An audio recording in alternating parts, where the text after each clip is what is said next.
అందరికీ వందనాలు. పరలోక రాజ్యానికి ఎవరు చేరుకుంటారు అన్న అంశం మీద ఈరోజు దేవుడు మనతో మాట్లాడుతున్నారు. అనేకులు తూర్పు నుండి పడమటి నుండి వచ్చి అబ్రహాముతో కూడాను, ఇషాకుతో కూడాను, యాకోబుతో కూడాను పరలోక రాజ్యం మందు కూర్చుంటారు. కానీ రాజ్య సంబంధులు వెలుపటి చీకటిలోనికి త్రోయబడుదురు, అక్కడ ఏడుపును పడ్లు కొడుకుటను ఉండునని మీతో చెప్పుచున్నాను. నేను చదవబడిన వాక్యంలోని అబ్రహాము తోడను, ఇషాకు తోడను, యాకోబు తోడను పరలోక రాజ్యంలో చేర్చబడతారు అని చెప్తున్నారు. ఇలా ఈ పరలోకానికి చేర్చబడే వాళ్ళు ఎవరంటే, ఇప్పుడు యేసుక్రీస్తు ప్రభువాన్ని సొంత రక్షకుడిగా స్వీకరించిన మనందరం కూడా పరలోకానికి ఖచ్చితంగా చేర్చబడతామని ఈ వచనం ద్వారా చెప్పబడుతుంది.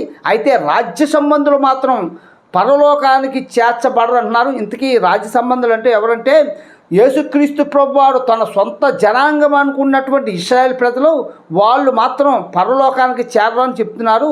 ఎందుకంటే వాళ్ళు అతిశయించడం మూలంగా, వాళ్ళ గర్వం మూలంగా వాళ్ళు ఏమవుతారంటే విడవబడతారు. ఇదే విషయాన్ని రాజ్య సంబంధులు అంటే ఇక్కడ ఇశ్రాయేల్ ప్రజలు అని ఈ వచనం ద్వారా మనకు అర్థం. దేవుడు కొద్ది మాట దీవించును గాక. ఆమేన్.